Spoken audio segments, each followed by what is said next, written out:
ओम श्री साईनाथाय नमः। बाबा की परम कृपा से आज हम अध्याय 26 तक पहुंच ही गए।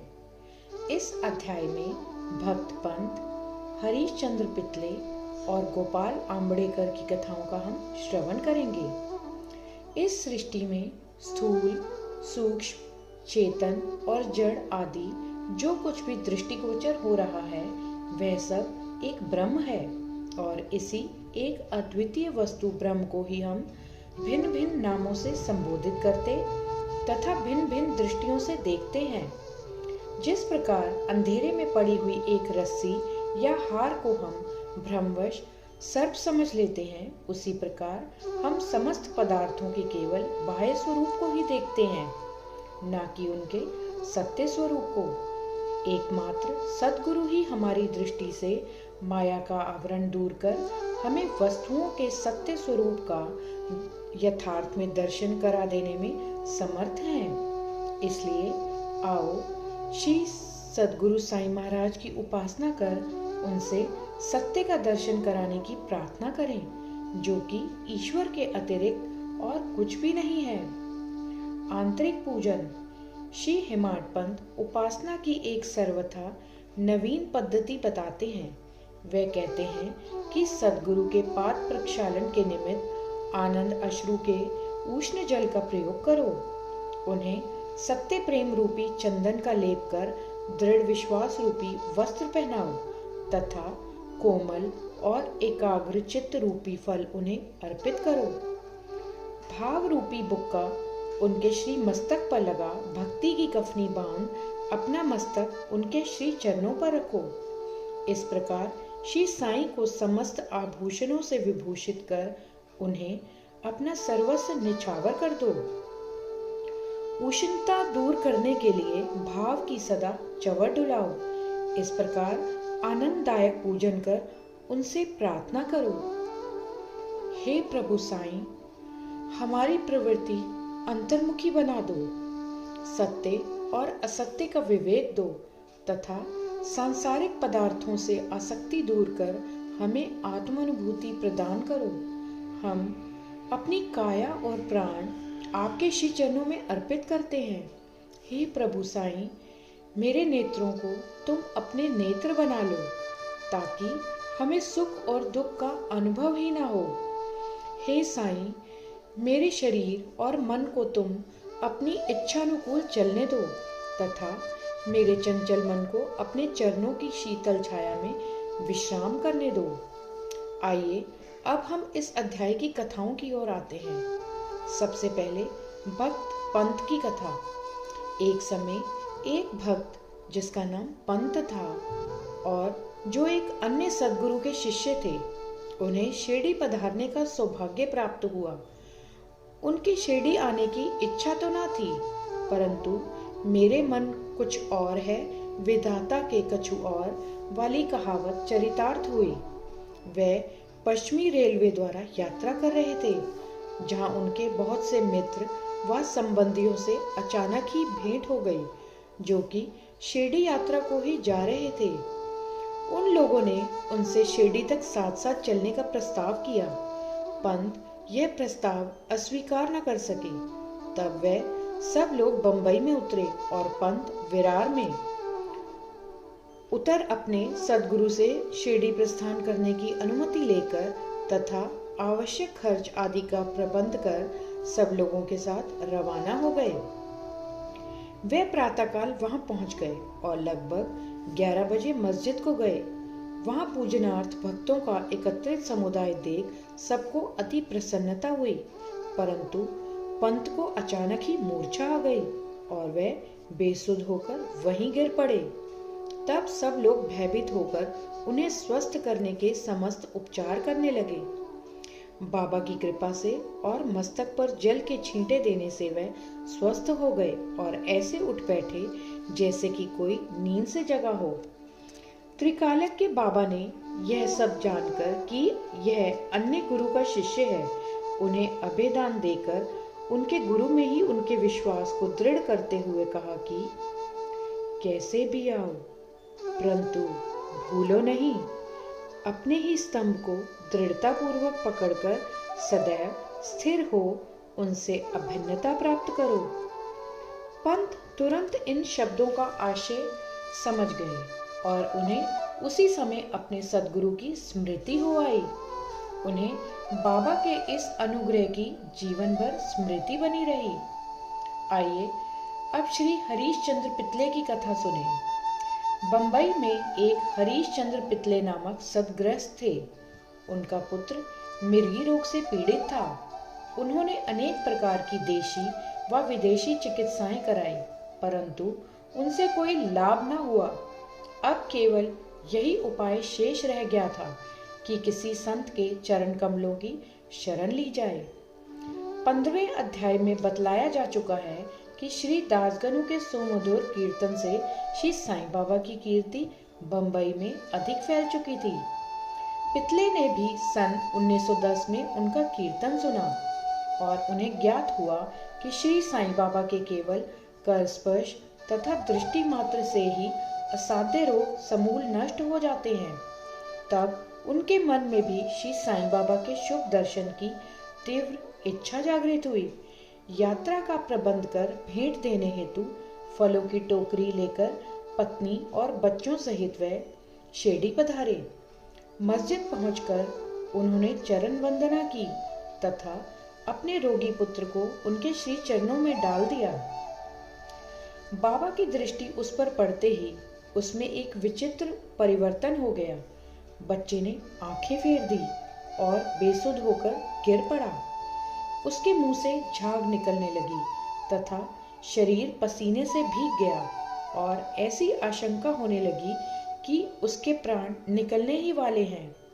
यह देखकर उसके माता पिता अत्यंत निराश होकर घबराने लगे।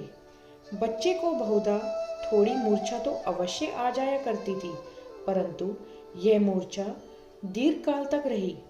माता की आंखों से आंसुओं की धारा बह रही थी और वह दुख ग्रसित हो आर्तनाद करने लगी कि मैं ऐसी स्थिति में हूँ जैसे कि एक व्यक्ति चोरों के डर से भागकर किसी घर में प्रविष्ट हो जाए और वह घर ही उसके ऊपर गिर पड़े। तब बाबा ने सांत्वना देते हुए कहा कि इस प्रकार प्रलाप न कर, धैर्य धारण करो, बच्चे को अपने निवास स्थान पर ले जाओ, वह आधा घंटे के पश्चात होश में आ जाएगा। तब उन्होंने बाबा के आदेश का तुरंत पालन किया। बाबा के वचन सत्य निकले। जैसे ही उसे वाड़े में लाए कि बच्चा स्वस्थ हो गया और पितले परिवार, पति, पत्नी व अन्य सब लोगों को महान हर्ष हुआ और उनका संदेह दूर हो गया। श्री पितले अपनी धर्म पत्नी सहित बाबा के दर्शनों को आए और अति विनम्र होकर आदर पूर्वक चरण वंदना कर पाद सेवन करने लगे। मन ही मन वे बाबा को धन्यवाद दे रहे थे। तब बाबा ने मुस्कुराकर कहा कि क्या तुम्हारे समस्त विचार और शंकाएं मिट गई? जिन्हें विश्वास और धैर्य है उनकी रक्षा श्रीहरि अवश्य करेंगे। श्री पितले एक धनाढ्य व्यक्ति थे, इसलिए उन्होंने अधिक मात्रा में मिठाई बांटी और उत्तम फल तथा पान बीड़े बाबा को भेंट किए। श्रीमती पितले सात्विक वृत्ति की महिला थी। वह एक स्थान पर बैठकर बाबा की ओर प्रेम पूर्ण दृष्टि से निहारा करती थी।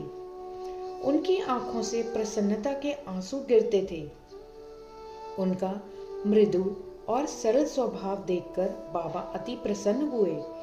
ईश्वर के समान ही संत भी भक्तों के अधीन हैं।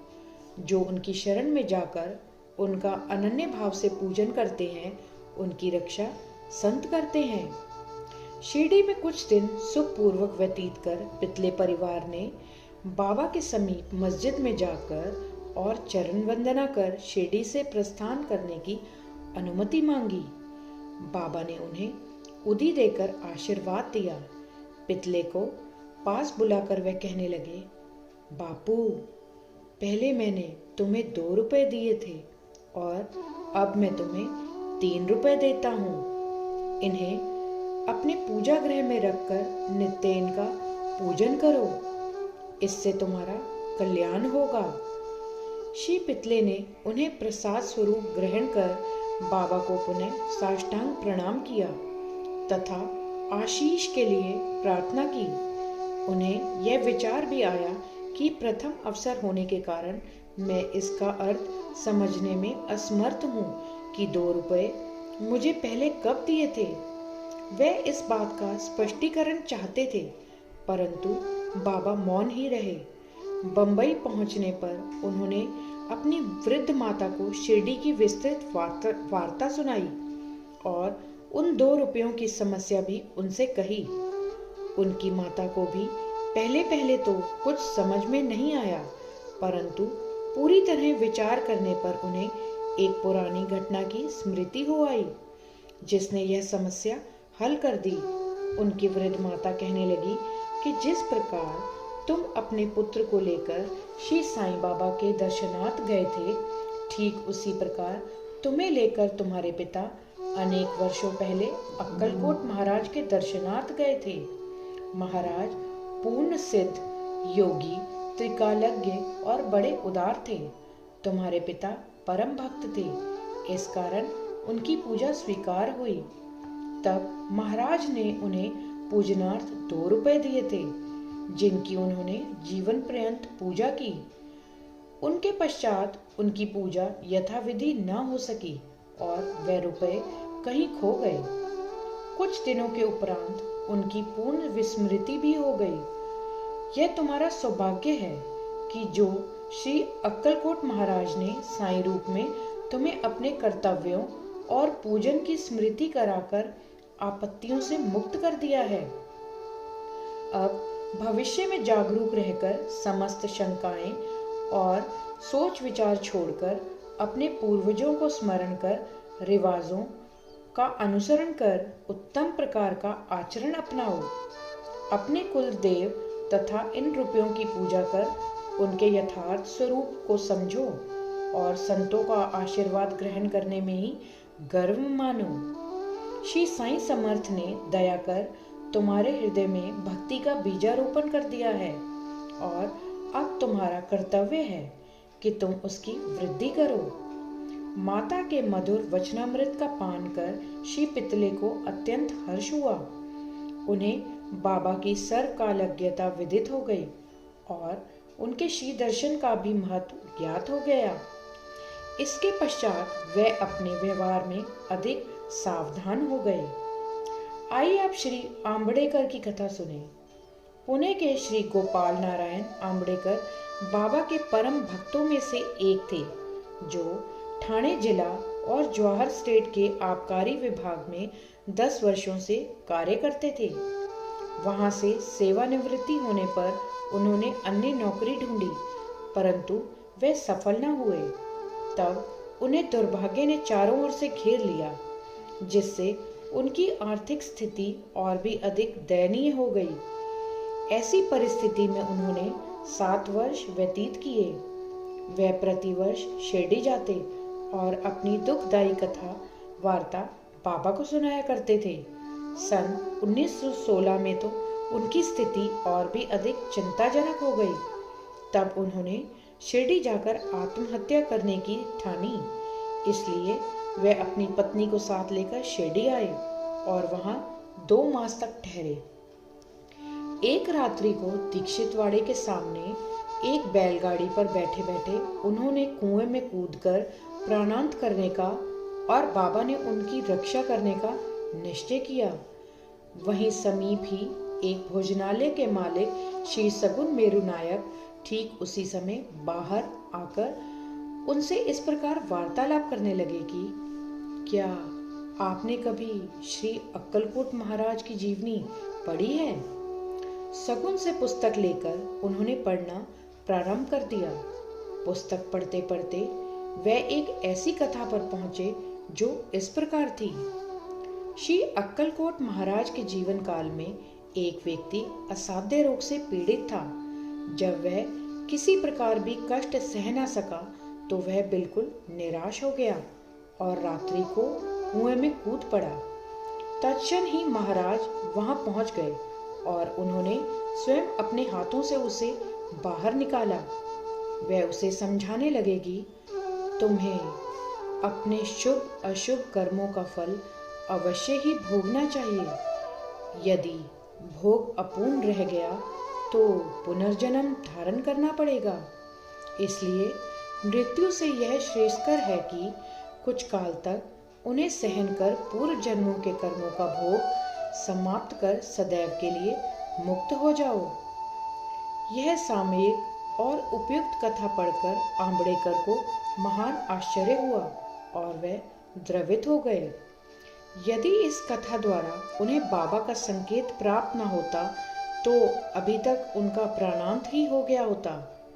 बाबा की व्यापकता और दयालुता देखकर उनका विश्वास दृढ़ हो गया और वे बाबा के परम भक्त बन गए।